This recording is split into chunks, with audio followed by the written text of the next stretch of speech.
Just as the barrel of a 98K sniper rifle zeroed in on him, he came to a dead stop.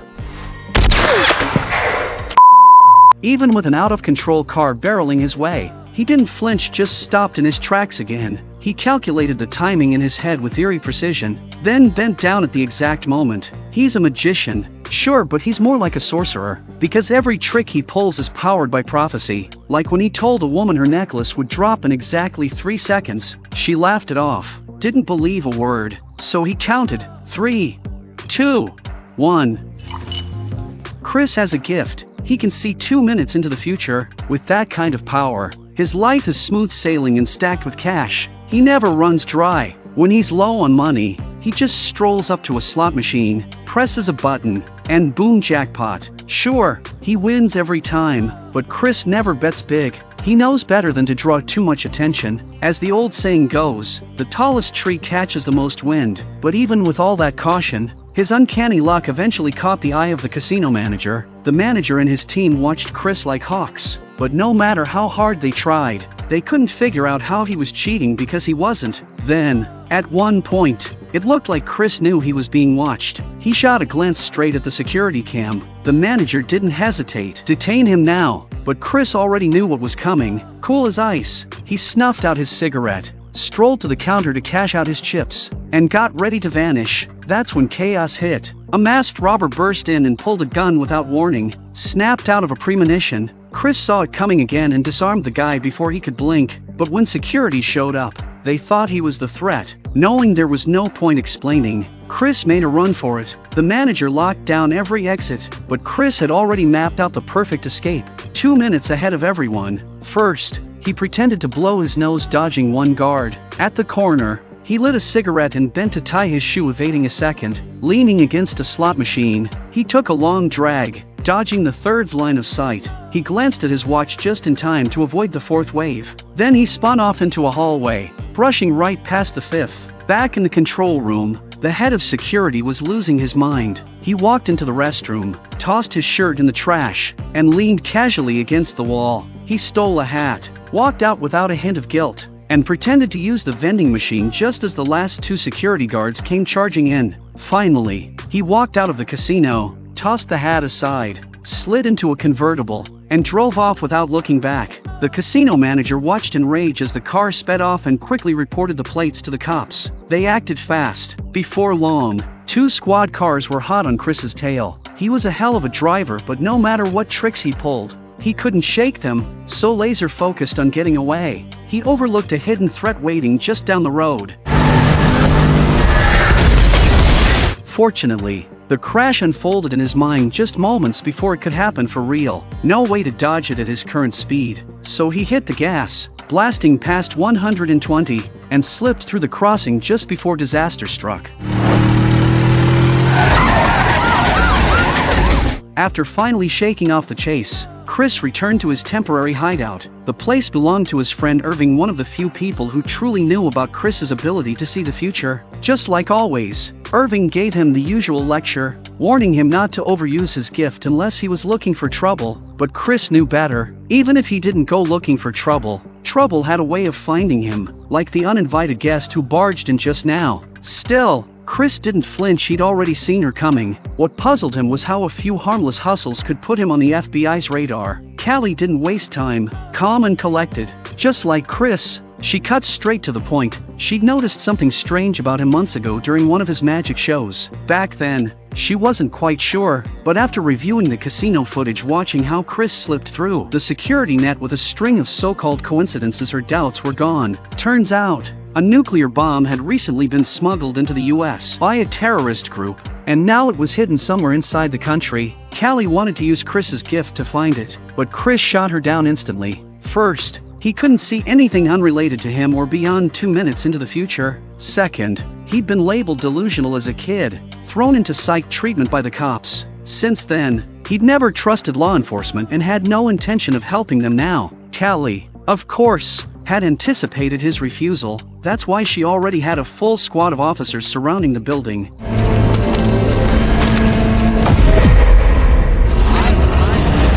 Right, I gotta go.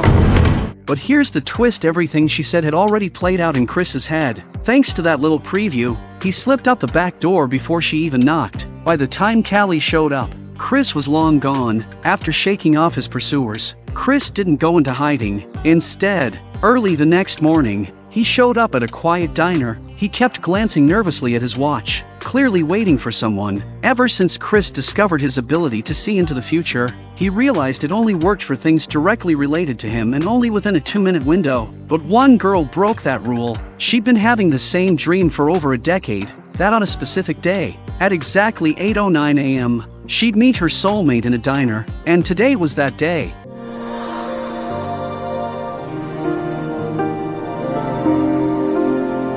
When the clock struck 8:09, the girl from his visions walked through the door. Right on cue, Chris stared, stunned. She was a stranger, yet somehow completely familiar. He had to know why this girl kept haunting his dreams for so long, so he got up and walked over to introduce himself. Hello.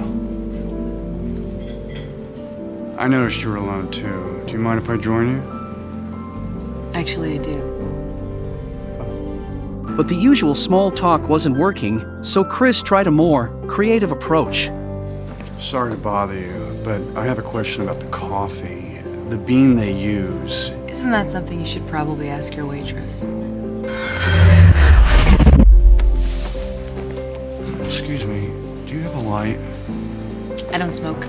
Several failed attempts later, he was hitting a wall. Just then, a man in a suit showed up and things took a turn. Their conversation turned tense fast. Then it got physical. Sensing his moment, Chris stepped in to stop the suit's aggressive behavior. With his ability to foresee every move, Chris effortlessly outmaneuvered the guy, playing him like a fiddle. Then, cool as ever, he turned to the girl with a charming self-introduction. But what Chris thought would be a classic hero moment backfired. His pushy tone and aggressive rescue came off as too calculated, and she wasn't impressed. You two work things out. Out of options, Chris decided to take the punch this time. The hit hurt like hell, but it earned him her sympathy. Turns out, women are emotional creatures. Sometimes, playing the victim is the real power move. After threatening to call the cops, the girl finally sent her ex the suit packing. That's when Chris learned her name, Liz. Sensing the timing was right, Chris kept the momentum going and scored a ride with her. What he didn't expect, Liz was driving hundreds of miles to Arizona. Her destination? A Native American reservation, where she worked as a volunteer teacher. She came twice a week, bringing books, school supplies, and even birthday gifts for the kids. Standing under the waterfall, surrounded by laughing children, Liz glowed with kindness and warmth. She wasn't just beautiful, she had a good heart. And the whole fated encounter thing? It was really starting to get to Chris. Even when he got caught staring, he didn't flinch. Instead, he walked right up to the birthday boy and showed off a little magic trick. That charming move, it made Liz smile and begin to let her guard down. Later, with rain pouring down, the two ended up at a roadside motel, with only one room left. But Chris, ever the gentleman, offered to sleep in the car. Hey, did you hear the joke about the Zen master who ordered the hot dog? No. He said he'd have one with everything. That long night, with hearts quietly racing, left Liz tossing and turning. The next morning, just as she stepped out of the shower wrapped in a towel, Chris greeted her with a little fire and flash magic trick. The flame danced, and so did her heart. You're beautiful. That was incredible. But just as things were heating up between them, the FBI finally tracked down Chris's location. This time, to make absolutely sure nothing went wrong, Callie had the entire area around the motel locked down with a web of federal agents. Meanwhile, she intercepted Liz just as she stepped out to grab breakfast, pulling her into a parked car and flashing her badge. Inside, Callie painted Chris as a delusional, antisocial threat. With the weight of her FBI title and damning footage of Chris wielding a gun at the casino, Liz started to second-guess everything. Agent Al handed her a small vial of pills. All she had to do was slip one into Chris's drink. 5 minutes later, he'd be unconscious. That's when the FBI would move in and take him down. But what Callie didn't know was that they weren't the only ones watching. A terrorist group, the same one that had smuggled a nuclear bomb into the U.S., had been monitoring Callie's every move. Their leader had been tracking her efforts to find someone with precognitive abilities and realized Chris might be that person, even though the terrorist leader thought the whole idea was absurd. But just in case, the group sent a team of assassins to shadow the feds and eliminate the threat. What Callie completely underestimated was just how unstoppable a woman in love could be. When Liz returned to the motel, torn and uneasy, she slipped the pill into a glass of juice only for Chris to wrap his arms gently around her from behind. Don't drink that. It's drugged. Oh God, I don't know what I'm doing. I have no idea what I'm doing. Liz came clean, telling Chris everything that had happened. He didn't say a word. He simply turned on the TV, letting the noise mask their conversation from any potential surveillance. Then, with total calm, he swapped the drugged juice for a clean glass, opened the doors and windows, and casually stepped out onto the balcony drinking the juice as if nothing was wrong. It was a setup to buy them 5 precious minutes of safety. Back inside, Chris finally laid all his cards on the table and told Liz the truth about his ability. Oh my God, you are delusional. He knew anyone would think he was crazy, so he showed her, right then and there. That's right, sir. You're the only person authorized to do so. That's right, sir. You are the only person authorized to do so. How are you doing this? I have no idea how, but I can. I was born with it. No matter how unbelievable it sounded, what she saw left no room for doubt. To keep her out of harm's way, Chris handed her a note with instructions, telling her to follow it exactly in 45 seconds. Then he slipped out, drawing the agents away from the motel. Watching from her surveillance van, Callie instantly sensed something was off. Chris was already sprinting down the mountainside. The disguised agents and Callie gave chase, but just as Chris followed his carefully planned escape route, he suddenly ran straight into the crosshairs of a terrorist sniper. A split-second twist of his head seen in a vision moments earlier left the so-called sharpshooter completely stunned. Back at the motel, exactly 45 seconds later, Liz followed the instructions. She started a car, jumped out, and let it roll forward. The car crashed into a nearby water tower. The collapsing tower triggered a cascade of loose equipment, all tumbling down the slope. The avalanche of debris blocked most of the agents in hot pursuit. Chris narrowly dodged the wreckage and made it to the small mountain road only to find Callie lying in wait, ambush ready. At that very moment, the last wave of falling gear smashed into a huge stack of lumber. Seeing the collapse headed straight for her, Callie put away her gun and stood there like she was ready to die a hero.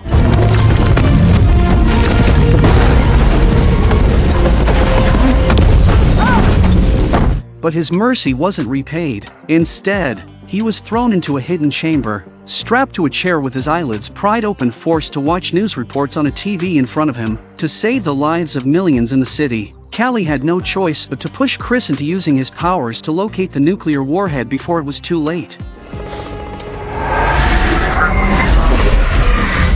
Now, with time running out, he pushed himself to the limit trying to see further, and then it happened. In a flash of foresight, he saw a horrifying news broadcast from the future. His girlfriend Liz, strapped with explosives, being held hostage by the terrorists. The location, a parking garage. The time, 6 p.m. The bomb squad tried to move in. With black suits on and such.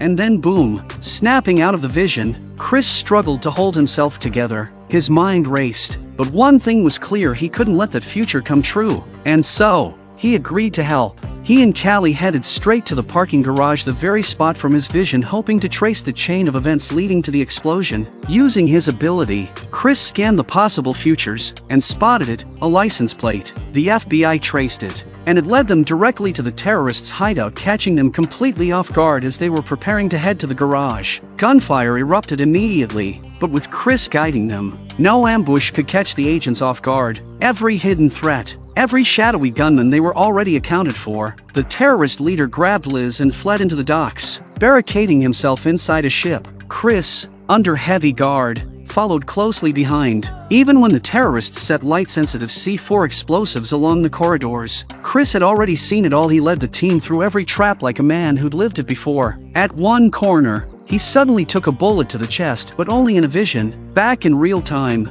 The SWAT team eliminated the hidden sniper before he could even pull the trigger. Chris's ability wasn't just foresight, it was simulation. He sent countless versions of himself down different paths, each exploring a different outcome, a different future. In no time, Chris had mentally mapped out the entire ship. Eventually, one version of him found Liz, with Callie at his side. Chris cornered the terrorist leader. The man tried to fight back, but against Chris's ability, it was hopeless. A single shot from Callie brought him down. They opened the container where the nuclear warhead was supposed to be, but it was empty. The bomb had already been moved. As he stared at it, a chilling realization hit him. He'd overlooked something crucial. The nuke exploded a few kilometers away. In the blink of an eye, Chris awoke back on the motel bed. Everything that had just happened, every chase, every gunfight, every choice, had been a vision. Because of Liz, Chris's power had evolved, shattering the 2-minute limit. Now, he could see up to 24 hours into the future,